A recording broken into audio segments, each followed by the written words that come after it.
Hi, Narden Park. This is Pastor Melanie coming to you again with one of our videos that we're calling Spiritual Sustenance during this unprecedented time of the pandemic of the coronavirus, both here and around the world.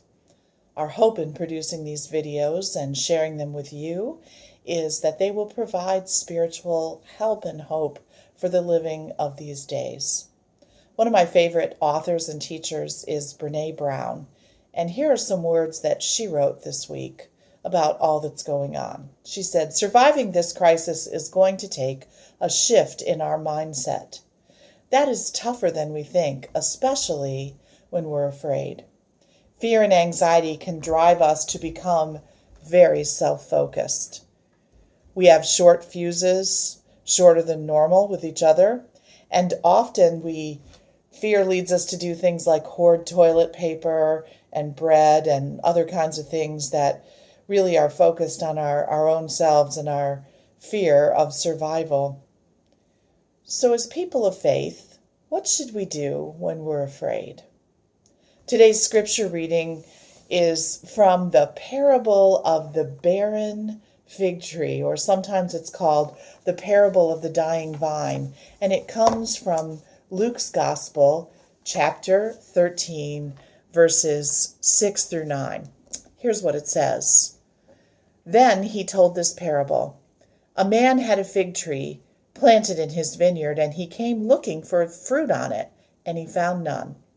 So he said to the gardener, 'See here, for 3 years I've come looking for fruit on this fig tree, and still I find none.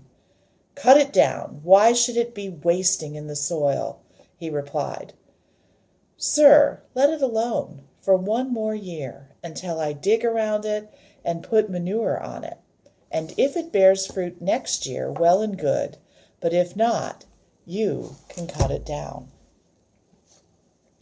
So what should we do as people of faith if it looks like the vine is producing no fruit and we're afraid?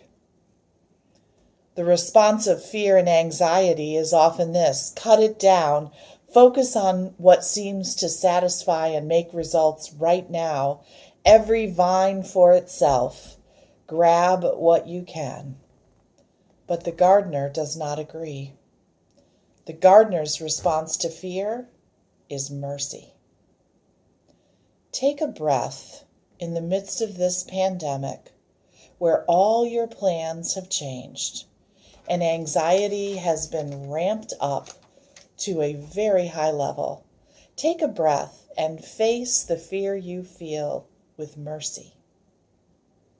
What is mercy? Well, some people describe mercy as radical kindness. Mercy means grace and forgiveness and compassion. If you look it up in the dictionary, those are the words you'll find. And back in the Hebrew language, where the Old Testament was written in that Hebrew, much of it, the word for mercy is, in the singular, is the same word for womb. So it's kind of a life-giving thing, a place where life is born and nurtured. In many of the Psalms, God's very nature is described with the word mercy.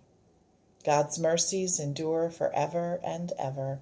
That comes from the Psalms.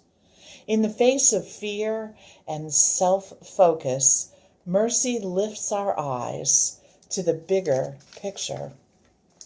I saw mercy at the store yesterday when I was there, and there was the last carton of eggs, and there were 3 people vying for them. They looked at each other for a while. One person had the eggs, the other 2 were staring at her, and I thought, wow, this could get very ugly. But then mercy took over. One man said, I don't actually need the eggs right now. And he walked away. And the other woman who was holding the eggs said, I could actually do without them too. And then she handed the egg carton to the other woman, the third person standing there, and that woman began to weep. Right there in the store, tears streaming down her face, And she said, "Thank you, and you have no idea what this means." Many of us also began to weep as we saw mercy in action right there. Mercy reminds us of Dr. King's famous words. We are all caught up in an inescapable network of mutuality, tied together in a single garment of destiny. Whatever affects one of us affects all of us. What do we do when we're afraid? Practice mercy. Practice compassion. Practice loving kindness. We are so driven to focus on that fruit of the vine. We also, when we do that, forget the vine itself and our connectedness with one another. Mercy is the very nature of God. The American Sign Language for mercy looks like this. Mercy.